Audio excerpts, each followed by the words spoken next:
Salut, c'est Vivien Broucher. Je suis guide de haute montagne à Chamonix. Je suis professeur de ski à l'ENSA et je suis un grand passionné de ski de pentraide depuis pas mal d'années.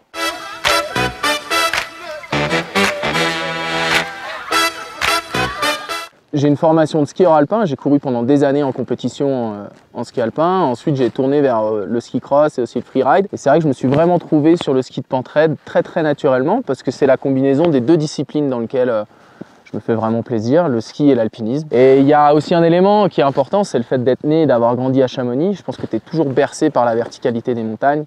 Et pour toi, ça te paraît totalement naturel d'aller skier dans les pentes où les autres peuvent grimper. Je pense que mon passé de skieur de compétition, il me sert tout le temps et tous les jours. Et avoir un gros niveau technique en ski de montagne et en ski de pentraide, de toutes les manières, c'est la plus grande des sécurités.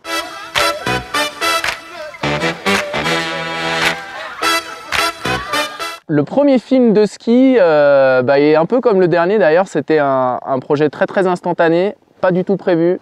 J'appelle Seb, qui est là derrière, pour aller dans la face nord de l'Aiguille du Midi. On a enchaîné 4 descentes ensemble, on ne se connaissait pas, c'était la première fois qu'on skie ensemble. Et puis en fait, c'était il y a 10 ans maintenant. Ça s'appelait Midi Megamix.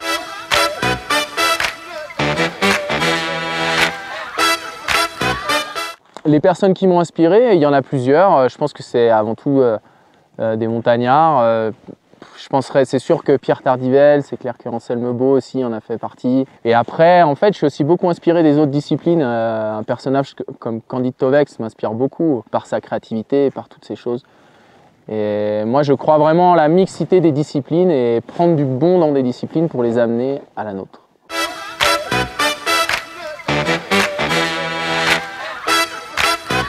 Je pense que Kylian, en fait, ça a été la plus grande source d'inspiration de ces 10 dernières années.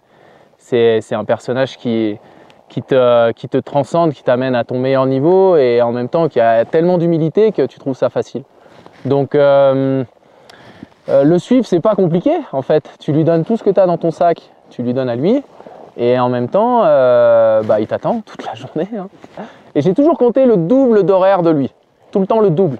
Et ça nous est arrivé de donner rendez-vous au sommet du Mont Blanc, qui est derrière nous là, pour skier l'arête de Peutret. Et on s'était donné rendez-vous à 7h30 du matin au sommet. Donc on ne faisait pas la montée ensemble. Moi j'avais dormi en refuge, près du refuge des Cosmiques.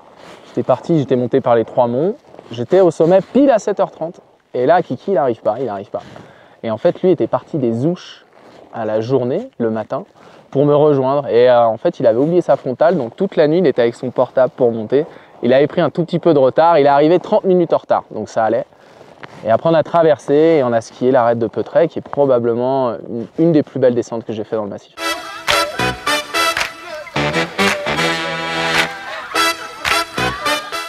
Je dirais la Blanche de Peutret. La Blanche de Peutret parce que déjà la montagne, pour son esthétique, ensuite pour la ligne, parce qu'on est parti du sommet et on a rayé toute la descente. Et aussi pour la team, on était 5 dans cette descente et c'est très rare de skier à 5 dans une descente.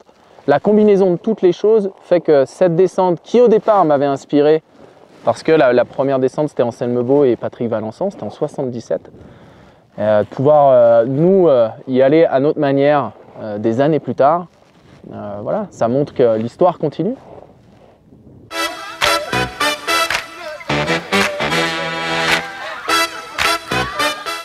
Ma montagne préférée, je dirais l'Aiguille Verte.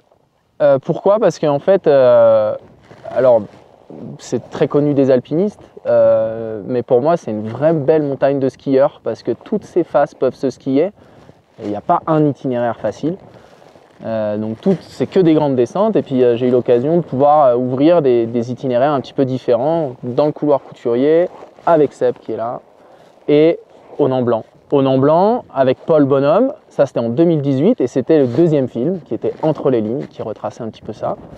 Une belle rencontre avec Paul, une descente vraiment engagée, aérienne et en fait qui surplombe la vallée de Chamonix, la vallée de mon enfance où j'ai grandi. Et je pense que petit, quand j'étais gamin, je la regardais toujours cette montagne sans vraiment savoir pourquoi. Et au final, maintenant quand je la regarde, je pense que je comprends.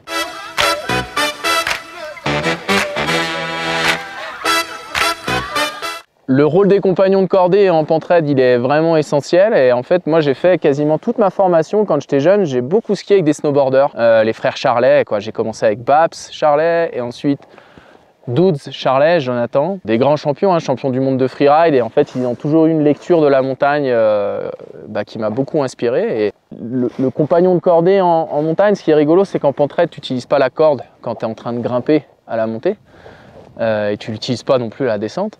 Tu vas utiliser la corde que sur les glaciers ou pour passer des rimés, mais par contre la notion de cordée, elle est essentielle. Donc je ne vais pas choisir les mêmes personnes en fonction des projets que j'ai. Je sais qu'il y a des trucs qui peuvent motiver certains, d'autres ça ne va pas motiver.